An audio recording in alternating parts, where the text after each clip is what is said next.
The most important meal of the day, second breakfast. Hi, everybody. Welcome back to another week of Second Breakfast Podcast. I'm Andy Roth alongside Phil Duvall. Say hi, Phil. Hi, everybody. And this podcast, it's going to be a bit of an adventure. Phil is functionally shooting this podcast the internet equivalent of two cans tied together with a string or connected with a string, basically. Yeah. So Actually, it's funny. I'm actually doing this podcast on some of the most advanced technology in the history of the universe. That's fair. That's right. Like, I borrowed a friend's iPad, and I'm doing Skype on an iPad through a wireless internet connection on someone else's, machine with my Skype address, and it's all free. And hundreds of miles away from me, yes. And yet in my mind, I'm like, this is ridiculous. Where is my computer? So my computer just broke. That's not the one big thing, but my computer just stopped turning on. And by the way, if you have a friend who's not an idiot and they say, my computer just isn't turning on, don't say stuff like this. Maybe the battery's dead? Really, America? Oh my God, I'd never thought about plugging something in before. Blah, blah. So, I plugged it in. Oh, Phil? The first thing I did, you know why? What? Because when your thing doesn't turn on, that's the first thing you do. Did you also, did you open it? Did you you mean like open the thing up to press the button? Yeah. Did you do that? Oh my gosh. Did you need to go, yes, did you go try that? Of course it was the first thing I did. So, thank you, person who thinks I'm a moron. So anyways, yes, I plugged it in. Yes, I took the battery out and put it back in. Yes, I hit the button. You're really so I don't know at a lot of people who didn't do this to you. Or you're projecting anger on a lot of people who didn't do this to you, right? But there are even one person that did, and it's frustrating. And I got to say, beyond that, it's more what I'm really doing. It's called projection. I'm angry that my computer broke. Sure. Because I'm a middle-class white guy in America, and I got to get mad about something. So it might as well be that the most convenient thing in the entire universe became slightly less convenient. Right. It's like so all of a sudden I don't know what to do. It's like Louis C.K. with the guy who the Wi-Fi on the airplane is like, oh, what this? It's like you didn't even know this existed 10 minutes ago. And now you're entitled to it. Yes. I mean, I think you know how I feel about Louis C.K., my favorite comedian alive today, and has been for a number of years. Yes. I got to see him once. Well, I've seen him twice now. But I saw him once in L.A., it must have been 6 years ago, or 7 years ago. I saw him at a comedy club working out a bit. Like, it wasn't like it was like I went to a comedy club in L.A., and paid the $5 cover charge, and he was just one of the people. Him and Sarah Silverman were both there working on bits. Awesome. It was great. It was so much fun. And then the other one was, I met him though. He was the first celebrity I met when I moved to LA, except he wasn't a celebrity yet. Like, he had been on Conan as Conan's writer, and I think he had made Pootie Tang at that point. Okay. But it was before Louie. It was before Lucky Louie. It was before any of that stuff. Okay. And I was at the Ralph's grocery store right behind him, and I go, and this was 2003, and I go, excuse me, are you Louis C.K.? And he was like, yes. He was clearly not expecting anyone to recognize him at this. Now he'd be like, yes, of course. But he was like, yeah? And I was like, dude, I loved you on Dr. Katz. And he was like, oh, thanks. And then I was like, I didn't know you lived in LA. And he's like, I do. And he's like, I just moved here from Boston. And I was like, I just moved here from Boston. Or he moved here from New York. He moved from New York. But he saw my Red Sox hat at the time. And so we talked for a couple minutes. Very lovely. And then he went off. And then I ran into him again like a month later or 2 months later at a farmer's market. And we talked again. Nice. Yeah, well, I mean, I don't know. But I said, I met you at the Ralph's. And he was like, oh, yeah. But he might have just been being nice. Who knows? Sure. But then he introduced me to his wife, and we talked for a couple minutes. Again, he's just a lovely, nice guy. And that was the situation. And and now he's Louis C.K. Right. Well, I have two things to say about that. You are the reason he is successful. And okay. Well, however, you're welcome. On the downside, you may have been the reason his marriage broke up. You know what? You got to take the good with the bad, people. That's right. Little from column A, little from column B. As the Joker says, you can't make an omelet without breaking some eggs. Oh, Louis, I we're sorry. I am sorry. Yeah, Yeah. he doesn't seem sorry at all. So that's if fair. he'd probably be grateful for both if that were the case. That goes to another Louis C.K. bit where he's like talking about how he hates people texting him about nothing. He's got a friend who texts him and is like, "I'm on a plane about to take off." Not his wife, not his brother, just some guy. No. And he texts back, "I hope your plane crashes." And the guy calls him up. And he's like, "Dude, you got to take it back." And he's like, "Why would I take that back?" And he's like, "Because now if I crash, you're gonna feel bad." He goes, "Are you kidding? Right. Do you Right. know how amazing it would feel to know that I had the power to kill and with just my words? I would gladly exchange your life for the knowledge of my powers." That's one of my favorite bits. It's because it's great on just so many levels. It's true. As so much of his comedy is. But anyway, so that's my Louis C.K. Story, never to be told again. Nice. So on Mondays, on Second Breakfast, what we do is we tell you one big thing that happened to each of us. Believe it or not, that was not the one big thing for Phil, because it's movie-wise that happened to us over the last week. And then we tell you in 5 minutes, we tell you the movies that we saw over the past week, as well as the movies coming out this upcoming weekend that you... We just skip straight to that right now. No, we will get there. Okay. Hey, I'm all about following the rules, Yeah, Andy. Phil, respect the process, please. Yes, sir. Yes, sir. I apologize.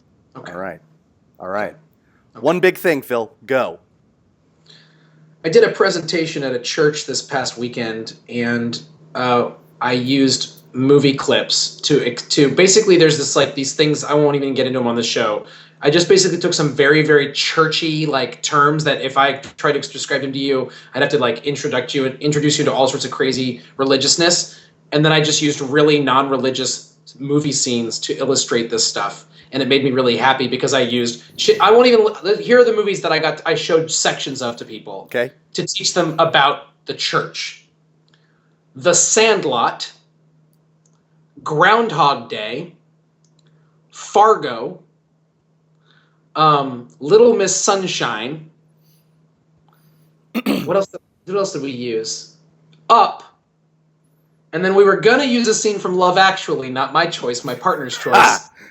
But the computer wouldn't play it. Ha! Nice. Maybe my computer was broken, or maybe that was its last stand of trying to just stand up for what's right.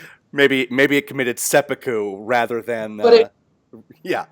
But when I'm on this show, oftentimes I know, and I feel bad sometimes, to be completely honest, because sometimes when I'm on the show, I'll go off on a little religious kick, or I'll talk about something, and I think, poor Andy always has to put up with this stuff, so do the viewers. But I like the idea that it seeps into my life the other direction as well, so that I'm like, hey, religious people, because my whole thing is this, right? I don't think there's a difference, and this is for some people controversial, but there's this idea of religious and secular. I don't believe there is a difference. I believe that if you believe in a God that isn't part of our whole world, then God's a part of the whole world.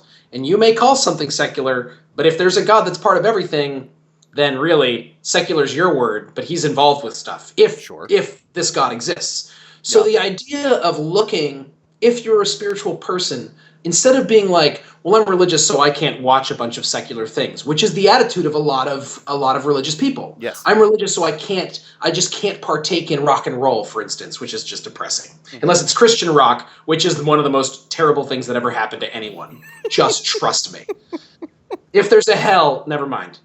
Well so played. anyways, never mind. So anyways, my goal is to get people from the movie side of things. When I talk to you about movies, my goal is to get people who think about movies to think about where they see spirituality in movies. That's one of my goals. Mm-hmm. But flip side of that is when I'm talking to religious people, to start looking for the spiritual stuff in everyday life and stop just thinking you're going to find it in church. So I got to do that this week. I got to use movie clips and be like, here's something about the church. Let me show you something from the movie The Sandlot, which if you've seen The Sandlot, has zero religious overtones. It's true.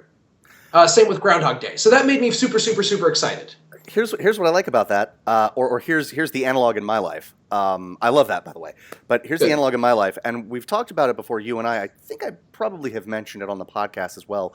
When I took evidence in law school, my professor used clips from shows such as My Cousin Vinny, right, The Wire, nice, Anatomy of a Murder. Right. And this is not movie related, but she also quizzed me on my sort of layman / expert position on the Mongol Empire. I took a class. Did you? Oh, I was gonna say, did you use all of your information on that based on the portrayal of Genghis Khan in Bill and Ted's Excellent Adventure? And the portrayal of Genghis Khan by John Wayne in the classic The Conqueror. I will take the Tartar woman for my wife. For my wife. No. But here's the deal. Duke. No, but here's the deal. If you're gonna have a movie about a Mongol and you're not gonna bother to get a Mongolian person to do it. Okay. And it's not gonna be in the language of Mongolian. Okay. Then why not just have someone speak English with perfect, like we do this thing where we're like, oh, they have to be, you know what, let's just give them all British accents. Look, and it's like, it's just the idea that you have a white guy playing a Mongolian, right? And then it's the Duke. That's actually not it. That's actually not it. Because, I mean, it's John Wayne, right? The problem is not that he's John, well, the problem is kind of that he's John Wayne. The actual problem is that he's terrible. Yeah. He is terrible. Awful. You don't mean all the time, right? No. I mean in this movie. In this movie. So I'm not gonna lie, I'm not actually a huge John Wayne fan. And I don't mean to say that I don't like him. I mean, I really haven't seen a lot of his movies. The movies that I've seen him in, I quite enjoyed. I loved Man Who Shot Liberty Valance. I loved Rio Bravo. I loved Rio Bravo. I saw The Searchers a long time ago. I'm reserving judgment until I see it again, which I will soon. I think that is my favorite performance of his. Or Rio Bravo. And I also like to point out that the airport 5 minutes away from my house is John Wayne Airport, and there is a huge statue of the Duke walking in the airport. Awesome. And it's pretty fantastic. So I have an affinity towards Mr. Wayne, but I can see why having him play Genghis Khan, or as some people say, Genghis Khan, which is hilarious to me. Genghis Khan is actually how it is pronounced in the Mongol. Oh, is it? Yes. Oh, well then they should say Genghis. I don't know why we do this thing where we're like, pronounce it either way. No, I mean there's a way to pronounce it. Right. You know, like we have a friend whose last name is Epstein or Epstein, depending on who you ask.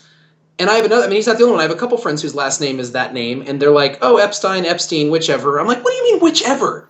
It's your name." Like, I'm not saying like go back to Israel and find out the original. I'm just saying pick one and stick with it. It's your name. That's all. Is that wrong with me? No. Like if you were like Roth or Roth, whatever. No, not whatever. Pick one of them. That's all. I'm sorry. I feel pretty strongly about that. Andy, what's your one big? Oh, wait. There's one thing I want to say about what you just said, which I love. Go.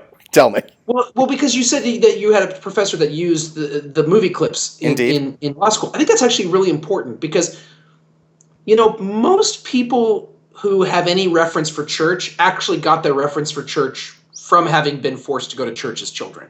Sure. They didn't get most people who have a reference for it. So most people who have an idea of what church is don't get their ideas from movies. That being said, most people's idea of the legal system is from entertainment, is from movies and TV. No question. So the idea of your professors really forcing you to it's basically them going, here's what you, even though they don't say it necessarily, here's what you thought you knew based on, and here's what the public's perception will be of you versus what you know. That's a really interesting idea. Or here's where pop culture gets it right. That is more what this particular professor did. That's more how this particular professor used it. Sure. But there were classes that both of those things happened. Right. And I find that really interesting. I mean that makes sense. And in the Duke Law Library, there's a fiction corner. Nice. That's like all here's legal. All yes. Right. Yeah. Like every John Grisham novel. Yes. Scott Turow, all of that stuff is right there. Right. Fantastic. So, by the way, when I was on jury duty, I saw at least 3 different people reading John Grisham books, and I was like, "Are you really that literal? Like, Are you really?" Were you like, I'm on jury duty, I better grab my John Grisham book? That would be like if I was like, I'm on jury duty, I'm going to watch 12 Angry Men. Although that would be okay. It would be fantastic. I'm going to go with my one big thing now. I'm gonna go ahead. Andy, I'm waiting on you now. Oh my God, you're the worst person I have ever met in my entire life. It's Waiting on unbelievable. you. Oh my God. Oh, I hate you. I hate you. And He your still hasn't stupid dropped iPad. his big thing? My one big thing. So I'm spoiling a couple of the movies that I saw this week. Okay. My one big thing is a director that I just love, and he is a new director to me. His name is Thomas McCarthy. Tom McCarthy.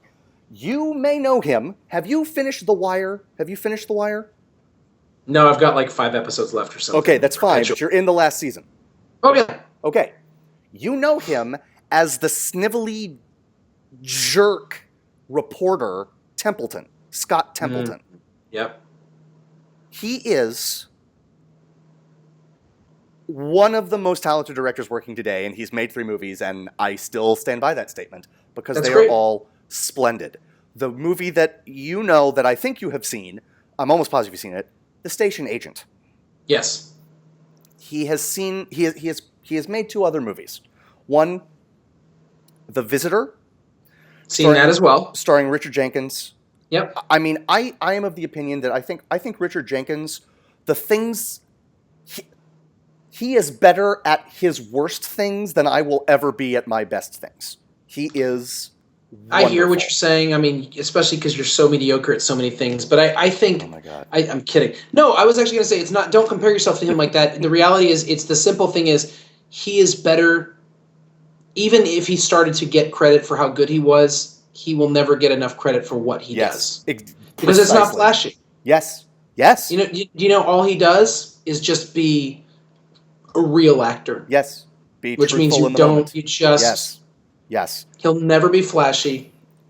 He's good in everything. You guys, non-artsy fartsy people will know him as the dad in Step Brothers. Nice. Slightly He was artsy-fartsy people will know him as the dead dad in 6 Feet Under. And other slightly artsy fartsy people will know him as the gay LSD tripping cop in Flirting with Disaster. Nice. The district attorney dad in Jack Reacher. Yep. By the way, every single person who's listening to this podcast or watching this podcast, you will recognize this guy if The second you see him. Yeah, you're like, oh, I've seen him in a bunch of stuff, and then I say what, and you'd be like, I don't know, just he's a that guy. He's a definitive that guy. Richard Jenkins could be my one big thing. It happens that this week he is not. Tom McCarthy. His third movie is Win Win, a movie with just a murderer's row of a cast: Paul Giamatti, Bobby Cannavale, Melanie Linsky, Amy Ryan, Jeffrey Tambor, Margot Martindale. I mean, fabulously talented actors, and it is the story of a lawyer who moonlights as a high school wrestling coach, and everything is going poorly for him. Have I said the title of the movie? Win Win. You did, but that's fine. Win Win. And through various things that happen, the worst thing that is going on in his life is the wrestling team. They have not won a match all season. They are terrible. Yeah. And he sort of comes across this kid who comes to his school and is like the best wrestler in the world. It's Hoosiers. It is, well, yeah, kind of. Yes, he is the Jimmy Chitwood of high school wrestling. Good. And it is high school wrestling needs more Jimmy Chitwoods. It's true. It also needs more movies because let's be honest, the best high school wrestling movie before Win Win was Vision Quest, starring Matthew Modine. It also is the worst high school wrestling movie. I was going to say, I fell asleep while you were talking about it just Yes. I nodded off for a second. Because it is the only high school wrestling movie. Until Win Win, which is so good. I watched, so the latter 2 movies, I have seen The Station Agent. I own The Station Agent. I'm motioning over to my DVD like that's what I'm doing. There it is.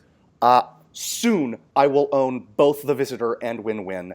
Every time I finish a Tom McCarthy movie, I mean, my heart is great. full. I've had Win Win on my DVR for literally a year and a half. Since it was showing on HBO, I taped it and I just haven't watched it. And I've actually even like clicked over to it and like, okay, I'm going to watch this week. And then like 2 weeks ago, I like queued it up and was like, okay, this week I'm watching it. And then I don't remember what happened, but things happened. I literally. So I was kind of annoyed when you emailed me. I'm annoyed. I was annoyed when you emailed me and were like, I don't know if you've ever heard of this movie, but you need to see it. Because I was sort of like, I know I need to see it. I've been wanting to see it. So, but you know how you get, and you're like, you didn't show me about that movie. I knew already. You know how people get like for no reason. I literally can't recommend it highly enough. It's the Richard Jenkins of movies. However much I recommend it, I am still not adequately. Yeah, listen, it's the Paul Giamatti who's in it. It's the Paul Giamatti of movies. There you go. I love Paul Giamatti. He's wonderful. And I know what I'm about to say here. It might be his best performance. Okay. It is that good. It is. I believe you, partially because every time I watch a movie with Paul Giamatti, I think to myself, is this his best performance? Yes. He's so special. And I include Lady in the Water on that. I am forced to believe you. Not that it's a good film. But I'm forced to believe you. I'm forced to believe you. This is like a 7-hour podcast. Shall we move on to our 5-minute portion of the of the proceedings? Listen, I'm perfectly willing to be delightful for 7 hours. If you don't want to, that's your business. We can move on. I don't. I'd rather be curmudgeonly. So, folks, from here on out, you will notice this is a timer set to 4 minutes and 50 seconds. You'll hear an old-timey car horn. Phil, tell them what it's going to sound like. Yes, that means we have 10 seconds left, and so usually I go first. I'm gonna go first. Can I go first? Yes, you can. Because it'll go so quick. It's so depressing. Okay. I don't want to end the podcast on a depressing note. We won't, because after we tell what... I know you're right. I know you're right. Anyway, go first. Ready? Are you ready? Yeah. Are you ready? Yeah. Stand by. Okay. 5 minutes. Starts now. I saw only 2 movies this week. They were Star Trek Into Darkness and The Patriot, one of which I saw in the movie theater and we already talked about, and the other one for Project Melway. We'll talk about it on Wednesday. That's a depressing week. Go ahead, Andy. Sorry to hear that. But kudos. Okay. So I also saw The Patriot. It's our Project Melway movie. Project Melway movie. We only have 4 minutes. Go. Oh, I almost did something that would have made us not a family-friendly podcast. You're welcome. I also, thanks to your recommendation, I rewatched The Truman Show. Go on. I mean, I have 2 minds of it now. One, it's glorious. It is glorious. It is everything that you say. Yes. There will always be a part of me that wonders what Peter Weir would have done with the movie that I see in my head. That's not a complaint. It's a curiosity. Before I rewatched it, it was a complaint, and now it's not anymore. Does that make sense? Fair enough. It does. I loved it. I loved it. And I appreciate your openness to that too. Sure. And I mean, Ed Harris's performance in that film. I watched it and I was like, how does he not have an Oscar? How does he not have 4 Oscars? You're right. You're right. I mean, it's just he's give him an Oscar for The Abyss. Give him an Oscar for Truman Show. Give him an Oscar for Apollo 13. Yes. He got nominated for Jackson in Pollock movie, and he got nominated for Truman Show. He got nominated for Best Supporting. Yeah. But I don't know who else won. But whatever, that's okay. I saw an indie movie called Frances Ha on the recommendation of Daniel Carlson, friend and frequent guest host of the podcast. You have to be in the mood. It is one of my favorite movies I've seen this year. But I can't wholeheartedly recommend it because, I'll be honest, you have to be in the mood for quote-unquote an indie movie. Whatever that means to you, you have to be in the mood for that. Whereas, for instance, with a movie like Mud, you don't actually have to be in the mood for an indie movie. Yes. Even though it's an indie movie. That is precisely the right comparison to make. Same, I would say, with The Place Beyond the Pines. But Frances Ha, if you're not in the mood for artsy shots and flighty characters that are trying to find their way, it's a very French New Wave influenced film, and I'm really, really geeky now, so I'll stop. Except I'll say this. With the exception of Woody Allen's Manhattan, I don't think I've ever seen New York look more beautiful in a movie. Fair enough. It is a quintessentially New York film. You can take that good or bad. I believe everything you're saying, and I don't even want to argue. It's just me being like, I'm so tired of seeing New York and LA in movies. There are other places in America. Sure. Sorry, go ahead. I then saw a Western double feature, High Plains Drifter, which I had never seen. Just loved. Good. Clint Eastwood being honestly as Eastwoodian as he may have ever been. Just crazy. The original 3:10 to Yuma, with it's an enjoyable flick. It's a fun yarn, but It's on my DVR right now. I think the thing that it is most notable for is that Glenn Ford, who is he's like right behind Jimmy Stewart for playing good guys. He's the teacher in Blackboard Jungle. He's he's Pa Kent in the Christopher Reeve Superman movies. He's Pa Kent. He plays the bad guy in this, and everyone who plays a bad guy in every movie ever should watch this performance. Not to say you had to make it exactly like him, but it's you better know it. It's a phenomenal performance. The two Tom McCarthy movies I mentioned, The Visitor and Win Win, I watched for the second time in less than a month. Star Trek II: The Wrath of Khan. I was at a friend's house. They put it on. Khan! And the one new movie I saw this week, The Purge, which, is not the worst movie I've seen this year. Oh, not good though, huh? Not as good as I wanted it to be. Not as good as it wanted it to be, frankly. But not good. I mean, you'd say it was good if you thought it was good. You know what, Phil? You would. I would. So we got about 30 seconds left, and so what's coming out this week? The movie that is people are looking forward to more than any other. It's getting a huge amount of press, and the anticipation is an all-time high. And of course, I am talking about the apocalyptic comedy This Is the End. You're so funny, Andy. Look what you did there. I see what I did. You know what I did? Man of Steel, Andy. Man of Steel. Man of Steel, Man of Steel, Man of Steel, Man of Steel, Man of Steel, Man of Steel. Could not be more excited. I'm also going to see This Is the End because I'm excited for that too. But Man of Steel, Man of Steel, Man of Steel. That's it. That's our 5 minutes, and that's our Monday. We are Second Breakfast. I'm Andy Roth, and that's Phil Duvall. We'll see you again real soon. Bye-bye. Ciao. The most important meal of the day, second breakfast.